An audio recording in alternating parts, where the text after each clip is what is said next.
Assalamualaikum. Salam. Oke, bosku. Nah, sekarang kami inilah sudah spotnya. menghampiri Hei, kampung dan gimana kah, sini. Bos? Hah? Bosku.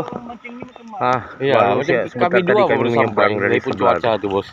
Semoga kami dimudahkan lah. Nah, Sini inilah kami spotnya. air Ada tidak dua betul spot tuh, gelap area tinggi. depan sama depan sekali lagi. Oke, kami menuju Inilah spot sana, kiri depan sana kami akan main. inilah bosku. Inilah. Ini tempat camping Semoga lah. ada manis-manisnya lah. Boleh BBQ, Spot nih. boleh bermalam sini. Dia ada pondok yang orang bilang sudah standby lah. Jadi, aduh, berkhusus pula dia. Oke, dapat. Itu cobaan tuh. Strike bang, kita biang gila. Mana?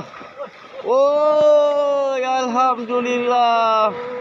Oh, strike pertama. Bilang oh, bos. Mantap. Sedikit. Target hari ini.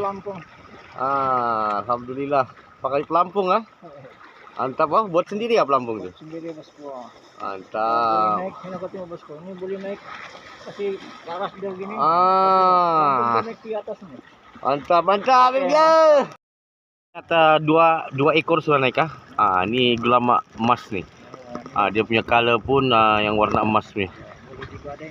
Boleh gadai nih. Oke, sudah yang kita target semalam ada naik semua. Oke, tinggal kita cari jarang gigi lagi. Oke, Enggak?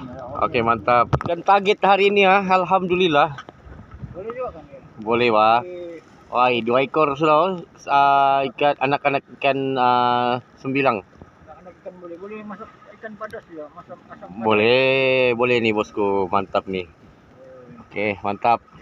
Strike lagi kita punya angler nih. Lama lagi. Oke lah, walaupun hujan lebat. Inilah kalau hobi nih. Kalau ada 20 ekor begini Boleh lah dikukuhkan ya. Hujan lebat bosku di kampung Dandulit. Sandakan Sabah. Tidak sia-sia gerakan kami walaupun hujan lebat. Hasilnya selambau kita punya angler Mike. Ada katam lagi bosku. Wow, mantap. Betina kah? Ada jantannya lagi tuh kalau sudah betina. Oh, ikan sembilang kau guna. Ini lambat habis nih kalau ikan sembilang. Mantap. Umpannya ikan sembilang.